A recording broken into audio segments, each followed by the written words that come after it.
priesthood as a priest of the Diocese of Allentown on March 18, 1972. Before becoming Bishop of Knoxville, Archbishop Kurtz served for 27 years in the Diocese of Allentown, in charge of social services, diocesan administration, and parish ministry, including a pastorate. He also served in formation at St. Pius X Seminary as an instructor at Mary Immaculate Seminary and as an assistant director and promoter of vocations for the Diocese of Allentown. He received the distinguished title of Monsignor in 1986. Before his appointment to Louisville, Archbishop Kurtz served as Bishop of Knoxville from 1999 to 2007. His Holiness Pope Benedict XVI appointed Archbishop Kurtz as the fourth Archbishop and ninth Bishop of the Archdiocese of Louisville in 2007. Elected President of the United States Conference of Catholic Bishops on November 12, 2013, he serves on the executive and administrative committees of that body. He is the Vice Chancellor of the Board of the Catholic Extension Society, serves on the Board of the Trustees of the Catholic University Catholic Bioethics Center. He also serves on the advisory board to the cause for Archbishop Fulton Sheen's beatification. In February 2014, Pope Francis appointed Archbishop Kurtz to the Holy See's Congregation for the Oriental Churches. Recently, as president of the Episcopal Conference, Archbishop Kurtz participated in the last two synods held in Rome on the family.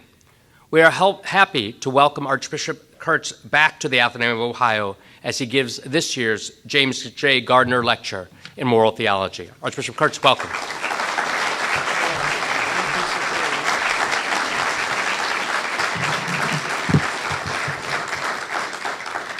Well, thank you, Father Earl. Thank you so very much. And Archbishop Schnurr, thank you. I know that it wasn't all that long ago. By the way, I hear those dogs. Do you hear them?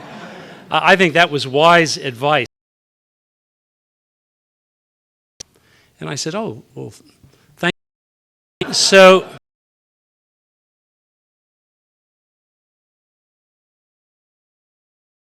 he looked at the collar and he said, Father, are priests allowed to bet? And I said, well, I think we're allowed to bet, but we're not allowed to win. And like this, he said to me, you know, I believe I may have a vocation.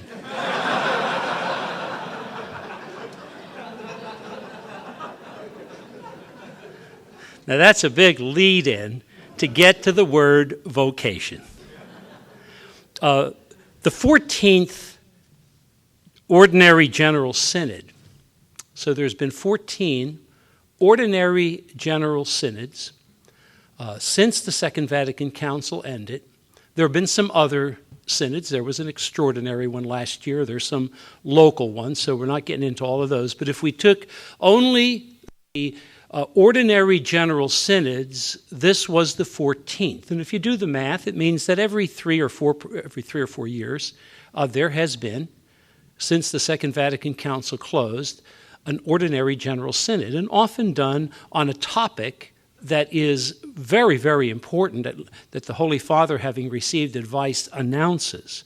And so this synod was on the family. In fact, it was the vocation and the mission of the family to the church and to the contemporary world. The vocation and mission. So that's why I gave you that little bit of a story. Now, before I get talking about the experience itself, because I have a few things I want to say, and the only rule I got from Father Earl, and he's a very kind priest. He said to me, I said, are there any rules? He said, well, you know, we've never gone beyond an hour. That's a good rule. I'm driving home today, so that's a good rule. But we're hoping that I don't use that hour up in 2 minutes to hear from you, to hear some questions or some comments from you. And if for some reason we don't get to all of them, if someone has a question and we have to close this event tonight, I can hang around a little bit and talk to you privately. I'd be happy to do that. The fingerprints of Pope Francis are very much on this synod. The fingerprints of Pope Francis. When he talks about a culture of encounter. Wasn't it a blessing that he came to the United States for 5 days? I mentioned in the homily tonight to our seminarians that it was so packed that it was almost as if it was 5 weeks. There were so many things. We're still going to be looking at his homilies and his talks. A talk that he gave, especially at Congress, was just beautiful. He gave a beautiful talk at the United Nations. He spoke, of course, at Ground Zero. I mean, we could go on and on and on. But one of the themes that goes through the whole talk is this notion of a culture of encounter, of meeting, first of all, meeting people, seeing the person over things, but especially meeting Jesus Christ. That's his foremost talk. When he talked about a throwaway culture, he says this throwaway culture, we're so concerned about consumers and things, and we have to focus on the person, especially, as he said, the person in our family. So he's the one who said, we need to welcome, and in fact, even more than that, we can't wait. We need to go out and reach out to people, as the parables tell us that God the Father did. So that reaching out. We want to be a spirit of Pope Francis and not a spirit, and this is the last little story I'll tell you. The story you've heard about little Johnny, 4 years old. Did you hear about little Johnny? His family got a new kitten. And Mom was downstairs and Johnny was upstairs. He was in the bathroom with the kitten. The door was closed and the kitten was screaming. And she said, "Johnny, what in the world are you doing to our new kitten up there?" And she could hear his voice said, "Well, Mom, I'm baptizing our kitten." And he said to him, "John, that kittens hate water." And Johnny said, he should have thought of that when he joined my church. We don't want to be like Johnny, pushing people away. We want this to be a theology of an encounter. Now, one of the things, and I'll mention it a little later, but this is not new. I had the privilege of giving an address to our bishops at the recent meeting we had in Baltimore and I talked about the theology of presence, of what it means to be present for others. And I said, when I was ordained a priest in 1980, and I looked around to see who were the priests that I would want to imitate, they were the very priests who always seemed to go where the need was greatest. They understood what it means to be present, just as a good mom or a good dad, a good spouse, understands what it means to be present. So this is not new to us, but our Holy Father is giving a new emphasis. Why is he doing that? Let me give a little bit of a context. In fact, what I'll do is I'll give a little context. I'll talk a little bit about the two priorities and what I call the rhythm of the Synod. And then I'm going to talk for more than a few minutes about what our Holy Father has been saying this past year on Wednesday mornings, because that will be a key, I think, to understanding where this Synod is going to end up with the apostolic exhortation. So first of all, the context. Are you not amazed that in 1965, I think it was 1 of every 20 children born in the United States was born without the benefit of mom and dad being married to each other and living in a stable setting? That was 5%. In 2009, that went from 5% to 40%. Children who are born now and do not have the benefit of living in a household that has a stable relationship, a married relationship of mom and dad married to one another, that's now 40%. How about the number of couples who choose to begin to live together without the benefit of marriage, any vows? Well, in 1970, it seemed like a high number at the time. It was about 500,000 couples throughout the United States lived in a situation of cohabitation. In 2007, it went from 500,000 to 5 million. Oh, it's It's probably 7 or 8 million now. The number of people coming to the church for sacramental marriage, ask your pastors, some of your priests are here. You know how that has decreased. I just looked in Louisville. Over the last 20 years, it has been cut in half. Even more so, let me talk about a theological movement, especially beginning with the Second Vatican Council, but really actually preceding that. This notion of looking at marriage, you know I'm talking about marriage today, right? Okay, I want to make sure you came to the right talk here. Well, around that time, the concept of marriage before that was very much thought in terms, in many cases, of a contract. And with the theology leading up to the Second Vatican Council and the Council itself, we began to hear a lot of words about marriage as a covenant, as a reflection of the covenant of love that the Father has for his people, the people of God. Now, you know that's not new. You know that Ephesians is filled with that. But this notion of reclaiming marriage not so much simply as a contract between two people and making it into a covenant was something so embraced by St. John Paul II. Well, you know what we're in danger of doing? We're in danger of having, in our secular society, it moving back to a contract, to simply an arrangement of mutual satisfaction. And what is more, many have written very beautifully about, you can look at marriage. One is what we call the conjugal view of marriage. Some of you know that language. And it simply means, conjugal simply means the love of one spouse for another, of a man and a woman for each other, in a two-in-one flesh union that is open to children, open to new life, a conjugal union. Something special, something that goes beyond the typical friendships, as good as friendships can be and as necessary as friendships are in each of our lives. No, this is a conjugal union. Well, there's a movement now that we've seen, certainly since the 1970s, of thinking about marriage not so much as a conjugal union, but moving it into what we might call a union of mutual consent. We just happen to agree to live together for a time. There was, in preparation for the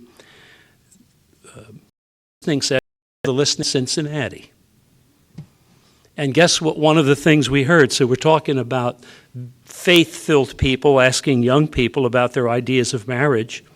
And here was a common theme. They admired Jesus as one who sacrifices, but did not want to follow that path for fear of being hurt. They're afraid of being hurt.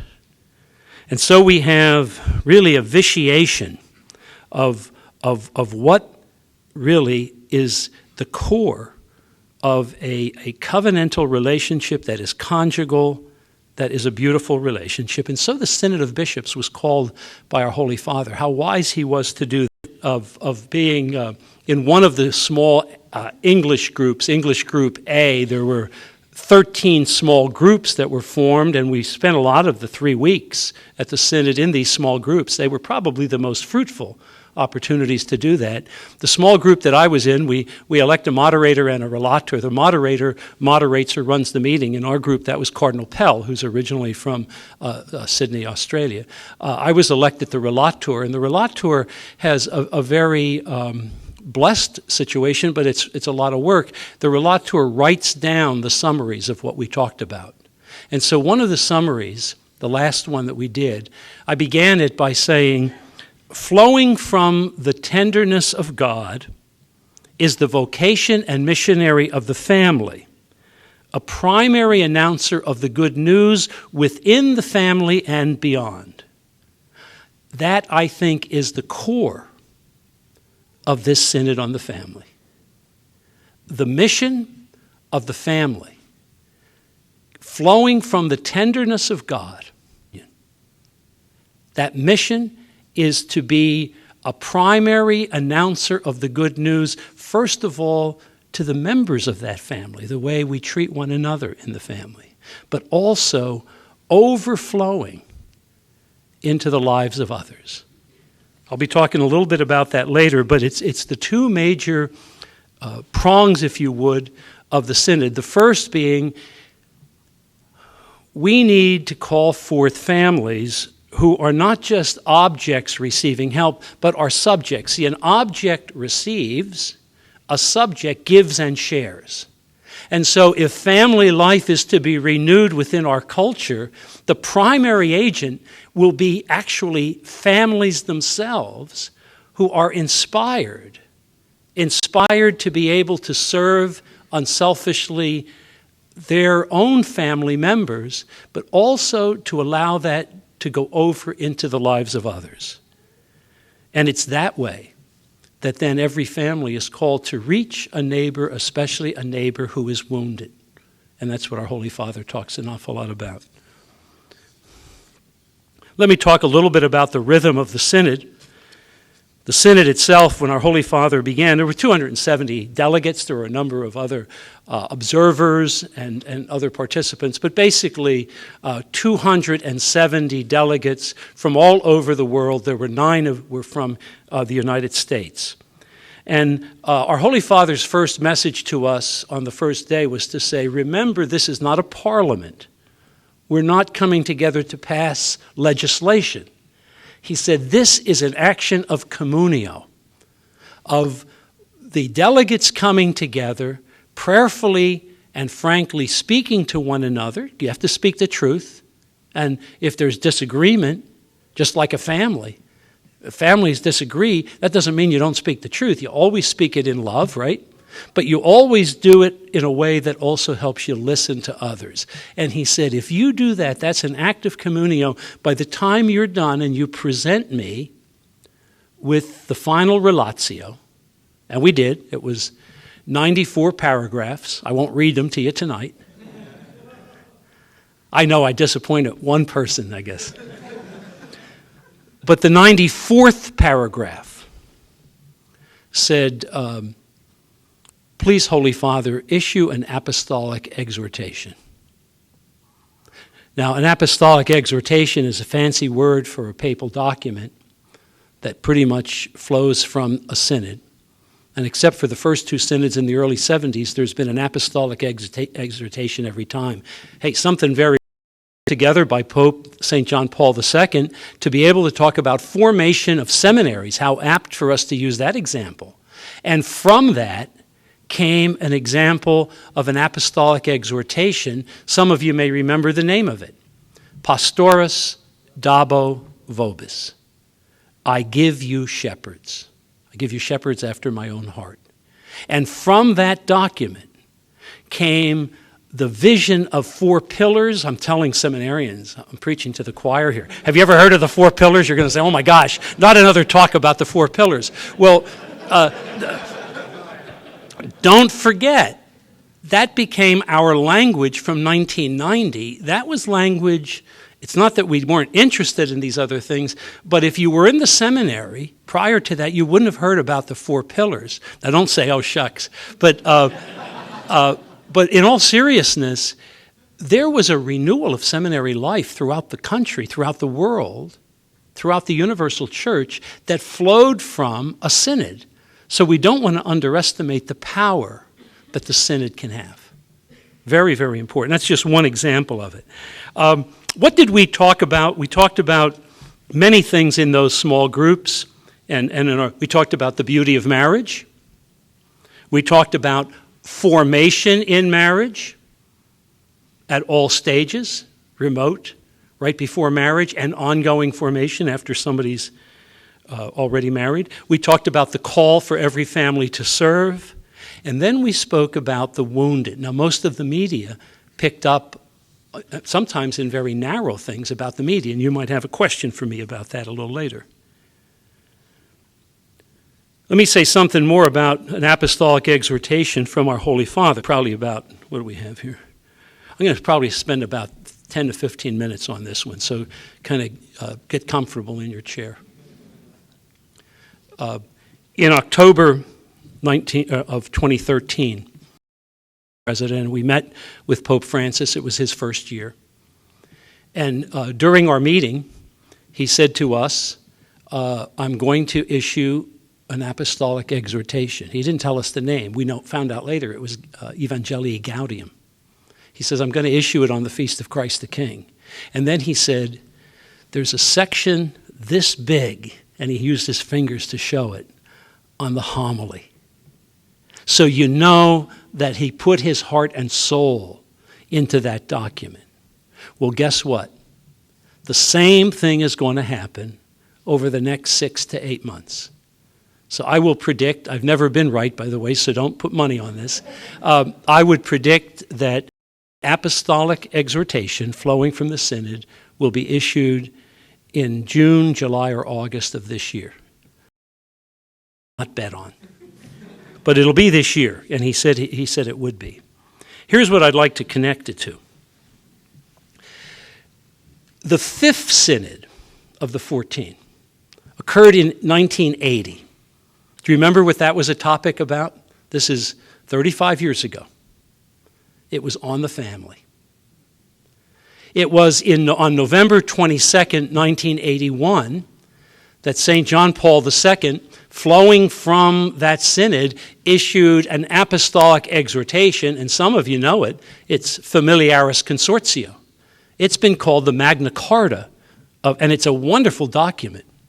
Now, what we found is this, that a lot that was in Familiaris Consortio was also in seed form in the Wednesday audiences that our Holy Father, St. John Paul II, gave from September 5th, 1979 to November 28th, 1984. Do you remember what we call that? Theology of the body. So isn't it interesting that from December 17th, 2014 to the middle of October, our Holy Father has been giving teachings on the family. If I wanted to guess what was going to end up in the apostolic exhortation, I would study those teachings. And this is your lucky day, I did. And they're worth your reading too. I'm going to mention, and I'm going to talk too long, I'm afraid. I'm going to mention 10 different things. And I was going to make it 5, but it's like a family, with 10 kids. You can't leave any of them out. So I'm going to mention all 10. These are 10 important things that our Holy Father has spoken about over this past year on Wednesday audiences. Just picture that there's a seed here that I believe is similar. It may not be of the same theological level, I don't think, of theology of the body. I don't think that. But there will be a seed in that we can trace from this teaching things that will be in the apostolic exhortation. The first one came, or the one that I would say would be the most important, came on April 29th. And our Holy Father talked about the family as the masterpiece of God's creation. He used the word masterpiece. And also the scene of the first miracle of Jesus. Here's what he said. He says, this reminds us of the book of Genesis. When God completes his work of creation and makes his masterpiece is man and woman.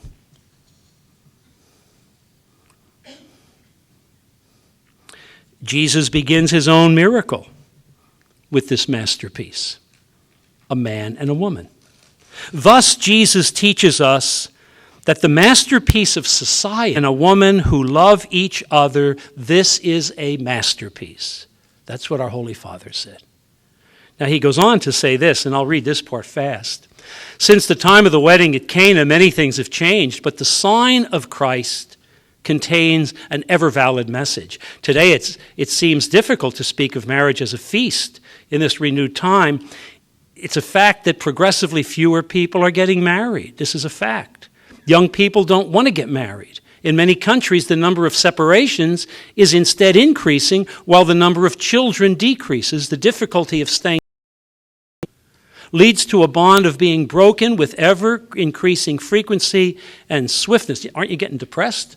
As I listened to it, it's a lot of bad news. And then he said this, and this is important, because you're going to hear this when you hear his apostolic exhortation, I predict.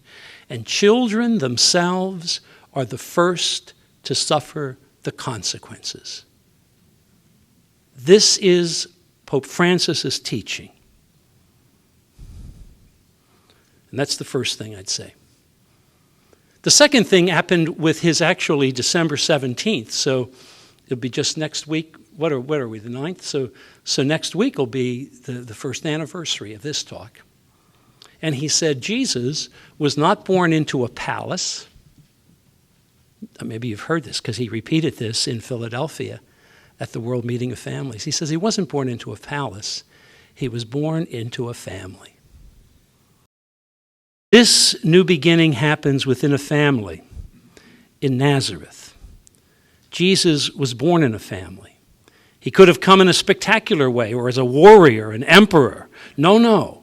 He is born in a family, This is important to perceive in the Nativity this beautiful scene. He formed it in a remote village in the outskirts of the Roman Empire, not in Rome, and he dwelt in that family on the periphery for 30 years. So you better believe our Holy Father will ground his teaching in the fact that when the Son of God took on flesh, he did it in a family. That's the second thing. I told you there's 10, didn't I? Okay, bear with me. January 7th, he talks about moms, about mothers. And I'll just give you one quote because he talks beautifully about it. He says, "Mothers are the strongest antidote to the spread of self-centered child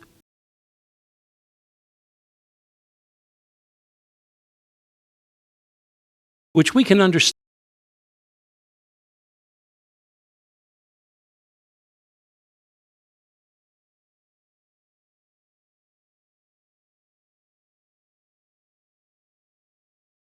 who I guess are aware of bad stereotypes. We don't want macho men and women who are too narrow in their opportunities to serve others and to use their talents. We don't want that. We want equal dignity. There's no question about that. But what he says is this. He says, however, to cancel the differences between men and women is not a solution, but a problem. And he talks a lot about what's called now gender ideology. It's pretty strong language. That's number 6.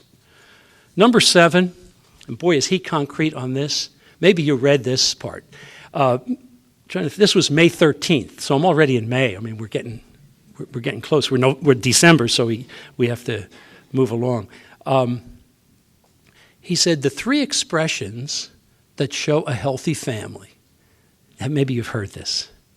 May I, thank you, pardon me. It's beautiful. May I. He talks about Revelations 3:20. Do you remember it when in Revelations 3:20 he says, I am at the door knocking, waiting for you to open? He says, if God can ask permission to come into your life, shouldn't family members do the same? So to ask civilly, may I, politely.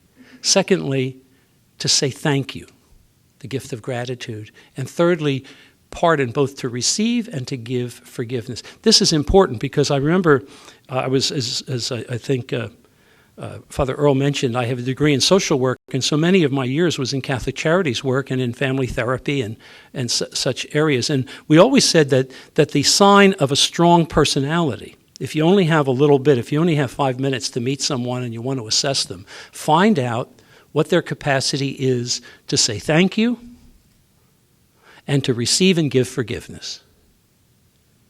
If they have those 3 qualities, to say thank you to people and to both receive and give forgiveness, there's strength of character there. It's very, very good.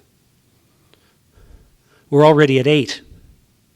Now, he talks about the wounds in people's lives. And very much of the media coverage of the Synod talked about the wounds in people's lives. You're not going to be surprised at this. He begins with the effect on children of these wounds. This is June 24th. He said, I have spoken before about the frailties of the human condition, of poverty, sickness, and death. But today, he said, I will reflect on the hurts that are incurred in family life. When that is, we hurt one another within a family. And then he says, the worst thing, exclamation. When we in our families hurt one another. He said, words and actions or omissions that instead of expressing love, dismiss it or mortify it, when these hurts, which are always able to be changed, he says, rectifiable, are ignored, they only deepen. They are transformed into impertinence, hostility, and contempt. They are deep wounds. He says the depletion of conjugal love. Remember I mentioned the word conjugal love? He says the depletion of conjugal love spreads resentment in relationships. And often this disintegration, he says, collapses on the children. He's very concerned how wounds will affect our children. On August 5th, I think he took July off here. Yeah, on August 5th, he said the church needs to speak of wounds. He says we have to watch what language we use. We don't want to insult people. We speak the truth, but we don't want to insult people. He quotes, however, Familiaris 84. Those students of Familiaris Consortio, you know that 84 is the one that talks about people in irregular situations and how they can come back to the Lord. Now, in Familiaris Consortio 84, there's not the question of people in irregular situations receiving Holy Communion. That's not one of the areas considered. But there is the notion of what he calls, what Pope John Paul II calls, exercising careful discernment of the situation. And that's what he comments on. He doesn't go beyond that. He doesn't actually take up the issue of Holy Communion in his teachings. It's interesting. He says, the church has, in the last couple of decades, he said, the church has not been insensitive or lazy. I like that he said that because I was getting the feeling that maybe people's efforts were only with that. And that's the point I was trying to make in 1972 when I became a priest, who I looked to do. Well, there were people already doing many of these things. We just need to do them in greater measure. He says that Pope Benedict, he quotes, as a wise pastoral accompaniment and not simple solutions. This is the time when he said there can never be a closed door on a person. And if someone is divorced and civilly remarried, they are not excommunicated. They are part of communion in the church. And in fact, gentle judge, that comes from another talk could be on gentle judge, the reformation of the system that maintain the teaching but remove barriers that are not essential. I'm all for it, by the way. I think it's a good direction we're going in. That would fit right into that. That's number 8. Number 9, he talks about, I added this one, he talks about the church. Because his topic on this one, this is in May 6th. I know I went backwards, but he's talking about Christian marriage and celebration. And he said Christian marriage takes place in the church and also makes the church. It makes the church by giving rise to a new family community. And then he says this about the church, meaning all of us. The church is fully involved in the story of every Christian marriage. She is built on their successes and she suffers in their failures. So all of us as a church, when a marriage is successful, we are built on those successes. And when there is a failure in a family, we suffer together. That's first of all, that's theologically accurate, And that is a beautiful thing, and you're going to see more of that. Then he ends by saying this: when I meet newlyweds, I say, here are the brave ones. Isn't that a beautiful expression? Here are the brave ones, he said, because it takes courage to love one another as Christ loves his church. Beautiful. That's number 9. I feel like this is the Letterman show. I don't want to go backwards here. Here's number 10. Number 10 was on October 21st, so just about 6 weeks ago. Actually, it dawned on me when I read it. I thought, gee, while we were meeting in the Synod, the Pope was out there giving his audience talking about this. And he talked about, this is one of his last ones, fidelity to the promise of love. He said it's on important promises that parents make to children. They make these promises from when they are first thought of in love and conceived in the womb. This beautiful notion of parents making a promise to their children. And then he says this: the identity of family is always a promise that expands. What does he mean by that? It means that a good family will never be satisfied with making a shell around ourselves.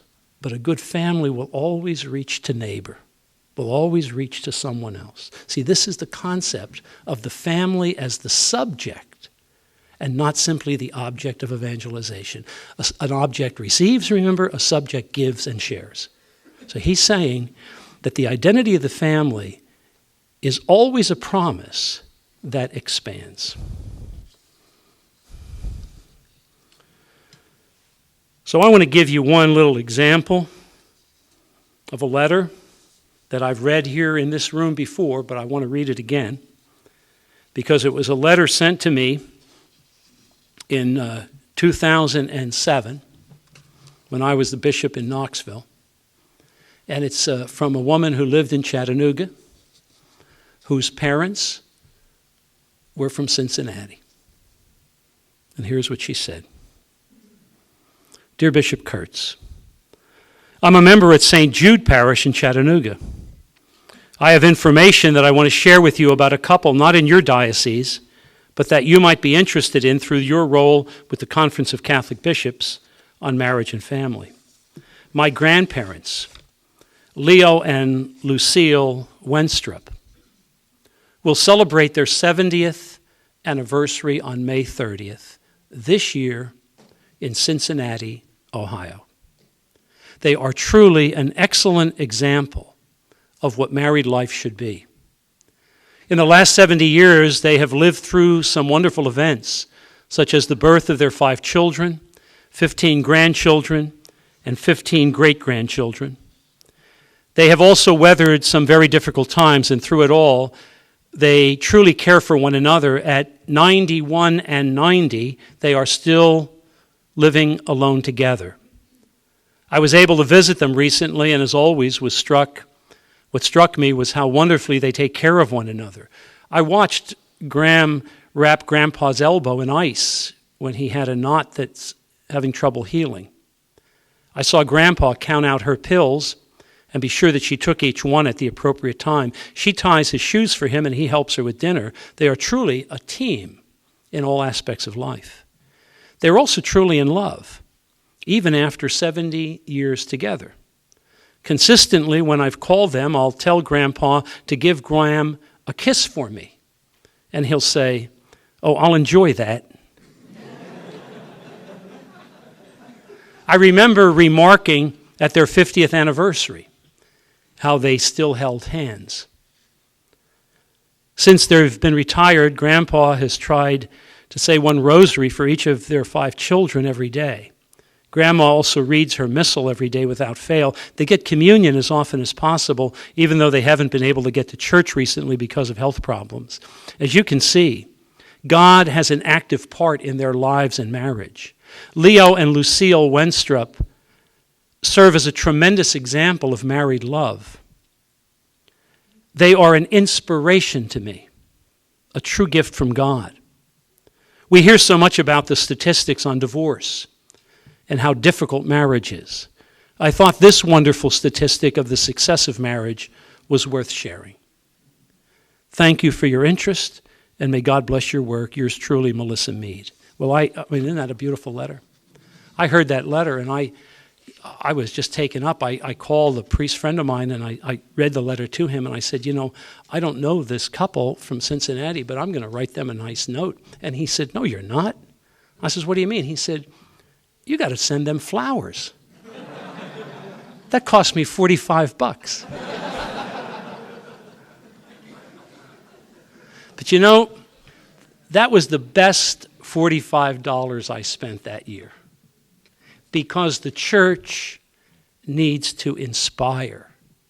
And at least, if we can't inspire, we can at least identify and praise examples of inspiration. Because if family is to be renewed, and I believe in my heart that our Holy Father will say this, that God's grace renews family through families who inspire. Renews families, first of all, within each other. That holds up members who are wounded and need help, but also overflows into renewing families by their clear and attractive example and by their willingness to take an active interest beyond themselves. And so we pray for Pope Francis as he prepares this apostolic exhortation. It's an occasion for us to renew marriage and family life within our culture. Thank you.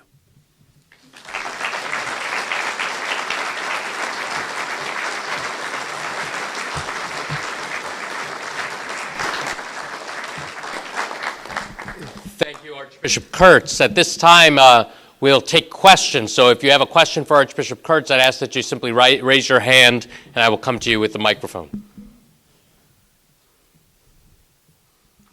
Well, this seems easy.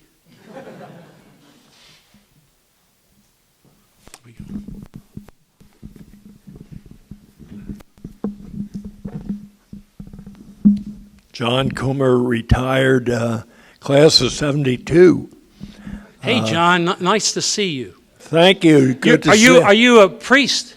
I am. And you're 72 and you're retired. What am I doing wrong? No, go ahead. Anyway, several of your priests are classmates of mine. So welcome to the Athenaeum. Now I have. Oh yeah, you mean from Louisville? Oh yeah, absolutely, yeah. BJ, Wayne, 6 of them, absolutely. Jim Graff, Burke, John Burke. Jim. We're going to have 4 of them. Get to the question though. All right. Actually, this is not on the family per se, so I'll yield to another question if somebody has one. But 2 questions. When Pope Francis was in the U.S., he praised the courage of bishops in terms of the sexual abuse crisis, and a lot of pundits said that was a mistake. I wonder what thoughts you might have about that. It's a good question. It's a valid question because it's so tender, isn't it? It's such a tender issue.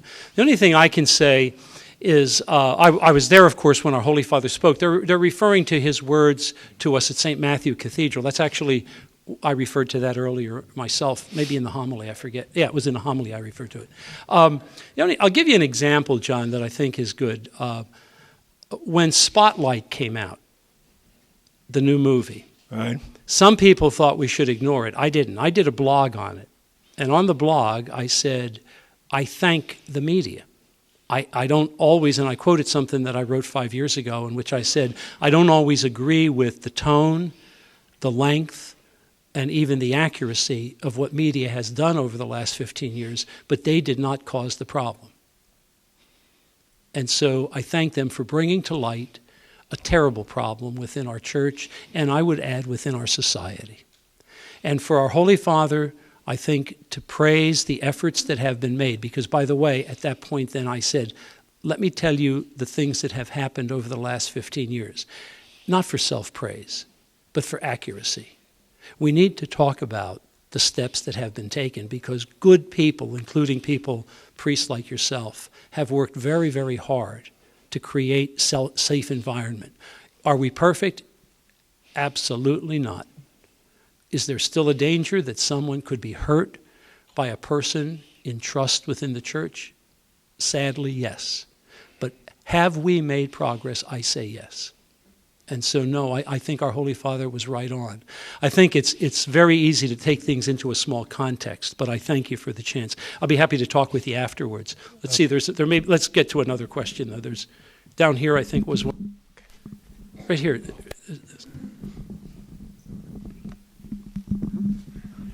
Archbishop Kurtz, thanks for being here. It's beautiful. In this room, I know there are many godly families represented, certainly amongst many of the seminarians, and that's how they got here in the first place, but many others that I recognize who are trying to live out this mission that you describe of being subjects. Do you see any particular tools that would be useful for us as we live this out on a practical level, day to day, whether it's in the parish or the diocese? Great question. And I've been scanning the horizon, and I'll tell you this: just as 800 years ago, Francis of Assisi didn't come from the chancery, so also we need to find today's charismatic leaders. Now, I have been looking at some programs. You probably have seen it too. There's a program in Baton Rouge that was written up called Witness to Love, in which couples who are getting married are asked to choose their own mentor couple. And that couple, they feel that if the young engaged couple chooses the mentor, that there's more likely a chance that it will stick. That's still new, so we have to learn from things. But I think the creativity is going to come from the grassroots level. I remember when I was a pastor in 1988, when I was the last guy in our class to become a pastor. Talk about humiliating. But I was in Catholic Charities work. But I got into a parish, and it was a parish with a lot of young families that were having children. So God, we had a lot of baptisms. So I thought, well, I'll get together in the parish. I'll look around like a basketball team. Who's the talent? Who seemed to be, that's what I did. I just thought, well, who would be, if I had to choose 6 couples, who would be the 6 to help me with this baptismal preparation? They all said yes. And we ended up having 5 sessions, and none of the couples, I guess, having kids, they were all saying, we're desperate, we need any help we can get. None of them said no. They all came to them. And those 6 couples, first of all, fed each other.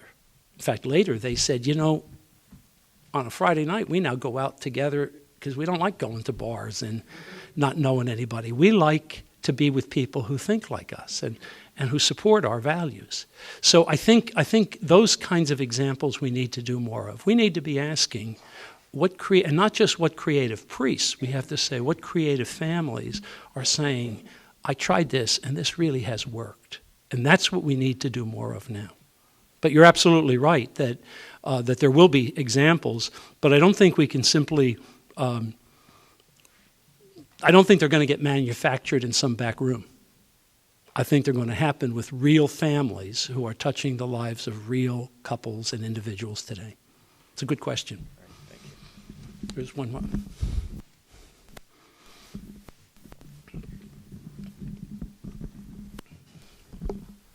Thank you, Archbishop.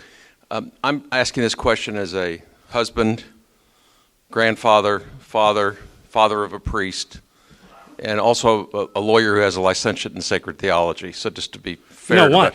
I'm intimidated.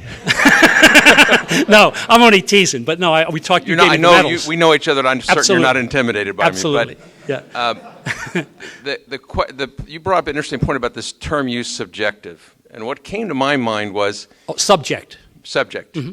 Yeah. And what came to my mind is that we have certain basic terminology we've used since the Second Vatican Council, and I'm thinking about the document by Pope Paul VI on evangelization, Evangelii Nuntiandi. Mm-hmm. And I think that I'm hopeful, I'm just making this comment, I'm hopeful that whatever comes out of this process is integrated with what we're already using as the basics. So, for instance, what you're talking about is that the family and the members of a Christian family who are baptized have a baptismal obligation to answer the call to holiness and the call to proclaim. Right. And that's really what you're saying when you talk about this being a subject. Right. So I'm hoping that all this language is tied together, because Pope Francis tends to take a lot of his language and vocabulary from non-sacred literature. Mm-hmm. I mean, he, things about field hospitals and other references like that. But I'm hoping that somehow or another this becomes integrated, and that's really my hope. That's a fair question. That's a good question. And one of the things that was part of the conversation in the Synod, and I would refer you to, even though the translations have not been done for for the Relatio, the final Relatio is still in Italian. I think they're gun-shy because some of the English translations, I was one who was critical of some of the poor things they did. So the answer now is there is none. So I'll have to keep my mouth shut. But there are, of the small groups, there are 4 English groups have translations, and they would be worth looking at. One of the themes that has come through has been we need to look at new language that can touch the modern ear. And believe it or not, well, you won't be surprised at this, everybody in our group said, we got to go back to the Bible, we got to go back to Jesus. We have to go back to the teachings of Jesus himself, because he said things that still touch the hearts of people. So I agree with you very much. And if it's of any consolation, Pope Francis, when he's talked about apostolic exhortations, believe it or not, I think it's 1975, the 1975 Evangelii Nuntiandi is the one he thinks was the best written. So it's interesting that you would cite Paul VI's document on that. Thanks.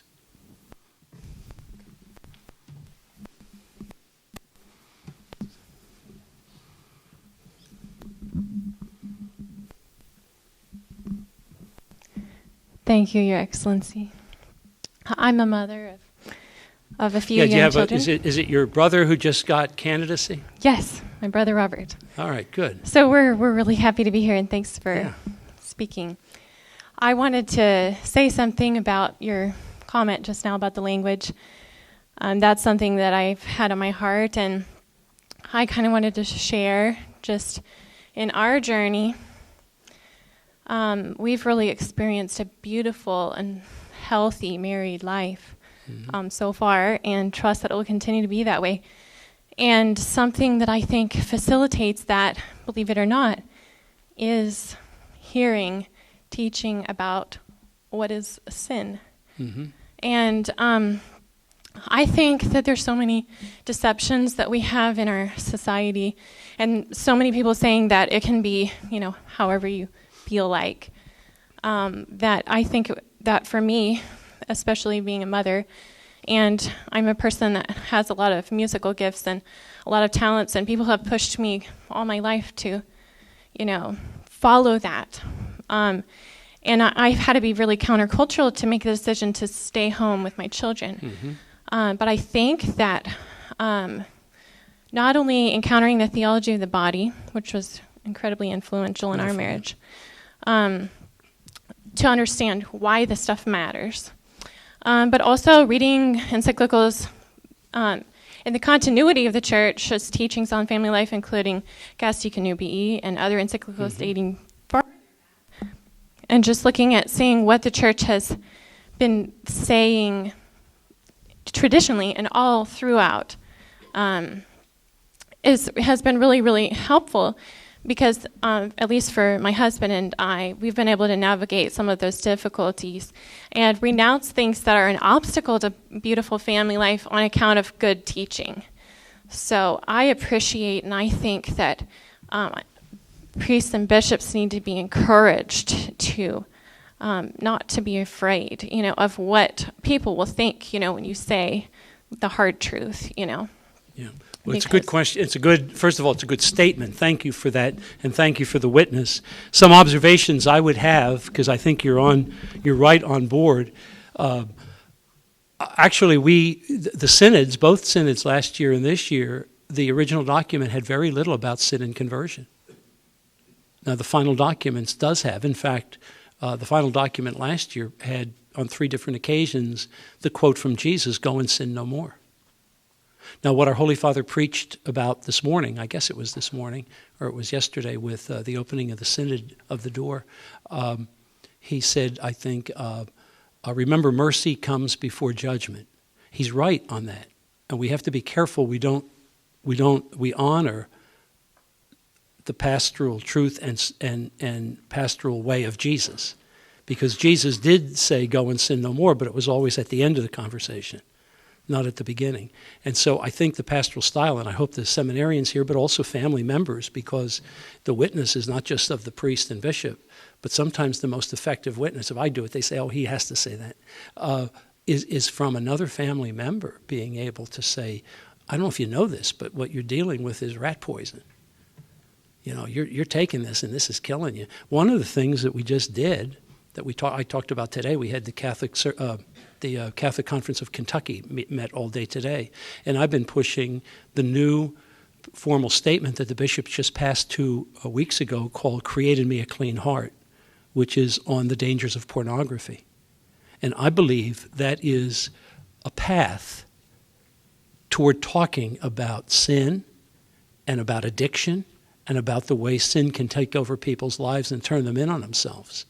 The Patrick Truman, who is the director of what used to be called Morality in the Media, they changed their name to, I think, the Center Against Sexual Exploitation. Same thought, but just saying it in a new way. But we do need, you're absolutely right, we need to confront people. I guess we used to call it tough love. But it is something, I think you would agree with me, it's something when you're dealing pastorally that can't be the first word to people. I think we have to we have to follow what Jesus did in the Gospels. But you're absolutely right about giving people a truth that will set them free. Yeah. We have time for one. Where's Father Earl? You abandoned I have the me. microphone, so I guess I'm next. Okay, I don't want it just to be the 2 of us, though. So you, Father Earl, you be brave on this, like that newlywed couple. And you know, yes, I really don't want to rain on the parade here tonight, but it seems to me, I just read a mailing I got from the Newman Society that says 1 in every 8 Catholics who attend a Catholic college loses the faith. Catholic enrollment in our grade schools and high schools has decreased by 60% in the last 50 years. And I think my analysis, I'm a physician, is before we can have a treatment, we have to have a correct diagnosis. And it strikes me that we have had a complete collapse of catechesis, true catechesis, in our schools and colleges. And it strikes me, I mean, I could... local universities here in our city have heretics that I've heard speak, denying the faith, and they still are teaching at a so-called Catholic university. I've talked to Orthodox teachers who have been kicked out of their schools because of their orthodoxy, out of Catholic schools. And I ask, where are the bishops? Where are the people who have authority? This has to be corrected. I think the crisis in marriage and family is a crisis of catechesis, and I think it has totally failed. I go to Mass on Sundays. I hardly ever see young children or young students who attend a Catholic school at Mass anymore. And I talk to pastors, and they tell me that no one's coming. And I think all the things that you talked about tonight is true, but I don't think it addresses the crisis, which is catechesis. And I would ask you to reflect on that. Yeah, Doctor, thank you. Thanks, Doctor. First of all, many of the things you just said, and I'm going to emphasize the word many, because I don't agree with everything you just said, but many of the things you said are spot on. It doesn't take anything away from the role that you have and your family has to inspire. It's not as if somehow I have to get catechesis together before you can inspire. That's just not true. And I know you're not saying that. I hope you're not saying that. In Louisville, the enrollment has increased this year for Catholic schools. over the last 6 years, since we introduced on a national level a framework for Catholic schools, grade school and high school, textbooks have improved, and the level of catechesis has improved. It's not the way it was in my good old days. Of course, I'll never think it was. So you and I have that same thing. We're going to be hard to please. Let's face it, huh? Has it improved? Yes, it has. It's improved dramatically. I just had Mass yesterday. I went to the governor's, give the benediction at the Governor Bevan yesterday. Before that, I was at Assumption High School, in which, and I will tell you this, there's 1,100 girls at Assumption High School in Louisville. They were fully engaged, and they made me proud of a Catholic school with their participation at the Eucharist. When I came 8 years ago, I could not say that. Now, theology of the half-full glass or the half-empty glass? You're right. I admit it. I'm a theologian of the half-full glass. Touché. I would, if I had to choose a way of life, I would choose this one. Because I think it's the choice that Jesus had in his pastoral work. And I've been meditating, maybe you have too, on the Gospel according to St. Luke. And I watched the people who walked away from Jesus. I watched you read it and you think, oh my gosh, I thought this was just happening today. No, the crisis is real. The lack of understanding of Catholic teaching is abysmal. There's no question about it. It makes for theology on tap, and people who somehow are lucky enough to come alive with the faith in their 20s, it gives them a lot to learn, doesn't it? Because they have so little to build on. So you're right. I think progress has been made. Is it enough? Are we too timid as pastors? Are families too timid in calling their children to be renewed? I guess so. But I do see a change in the last 6 years, I must say that. I see it in airports. I see it in so many places where people are coming up to me, and unto others, not just me, I'm presuming they're coming up to others too. So I would want to build on the positive things. I have to say, though, in all honesty, many of the things you said are correct. Thanks for raising them. Are we done, or do we have one more? Sure, oh, good. I could be here all night. Oh, no, I can't. I'm driving home tonight. My name's Adele Healy. Hi, Adele. And I'm mother of those two beautiful Oh, yeah, I saw you all at dinner. That was congratulations, so anyway, my question had to do, well, first of all, I feel like you that the Holy Spirit is at work, and these are very hopeful times, because I see my young people are on fire, and they're on fire because they are reading and studying the authentic teachings of the church. Mm-hmm. So that kind of re-echoes what she said. Mm-hmm. The question I wanted to ask was, in the Synod, was there a discussion of the power and importance of non-contracepted love? And how was that discussed? Because it seems to me that our priests are afraid to talk about the church's true teachings about contraception and its harms. And how can you have vibrant families that can evangelize and have that love relationship that you described, that beautiful love relationship, while we're still a contracepting church? Yeah. Well, you're right on. And in fact, if you wanted to talk about that movement from conjugal understanding to consensual, and why should we be surprised if it's simply consensual that not just a man and a woman, but two men or two women or three men, or might say, well, we can be consensual too, because we've moved away. You're absolutely right. Wasn't Paul, the Blessed Paul VI, in Humanae Vitae prophetic? We didn't talk in depth enough about that. I can tell you privately that I worked hard, and I think others did too, to make sure that we weren't ashamed of paragraph 53. Go back and read it, and it's about Humanae Vitae, and it's about openness to life. And it's, I think, a much more accurate understanding of where the role of conscience is. I don't think the form that it was before it was refined was theologically correct, to be honest with you. And I know in the session, I can say this, I guess. I think we can say what we said, but not what others said. I'm trying to remember. Hey, don't report me. I drove all the way here, you know. No, I said on that particular one, on 53, and also on, if you want to look them up, on 84, I said in their present form, I could not vote in favor of them. And 53 got changed. 84 did too, but not quite as much as I'd like it, but it did. It got changed. But 53 is solid.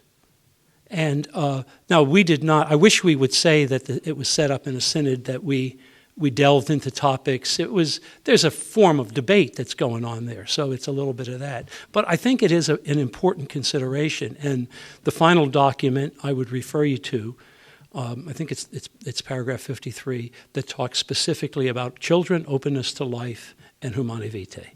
And it's accurate. It's very nicely done. Does that make it harder or easier for us courageously to find the right way to teach and to bring people that the way Jesus would? No, it's still going to be hard. And in fact, I must admit, I just hired somebody in Louisville who for something else, for music. And she said to me, you know, my husband and I practice natural family planning, and we're with 4 other groups that get together, et cetera. I didn't even know they existed. That's going to be also part of the yeast that moves us. It's not an excuse for not preaching in season and out of season, but it is saying that the priest is not alone. Thanks. That's a good question.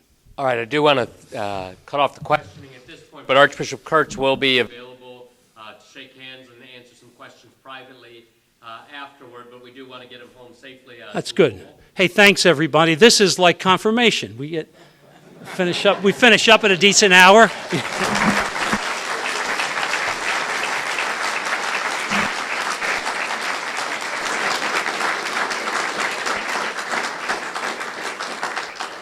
I want to thank Archbishop Kurtz for his fine speech this evening, the Gardner Lecture in Moral Theology. We would invite you to come back to the Athenaeum for the LeBlond Lecture, which will be held on April 6th.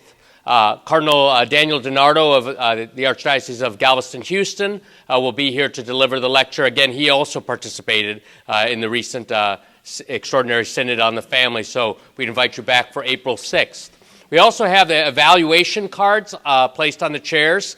We ask that you please fill those out. If there are some special topics that you would like to hear about here at the Athenaeum, or you're interested in hearing about our classes or what we have to offer here, most certainly fill them out, and we'll be happy to get back in touch with you. Again, there's coffee and some snacks on the back table. Archbishop Kurtz will be available for questions afterward. I'd invite Archbishop Schnurr at this time to give us a blessing as you all return home. I, too, want to send my thank you to Archbishop Kurtz. I have to, one admission, however, is Archbishop Kurtz, long before your watch in Louisville, I did attend the Kentucky Derby. And I won.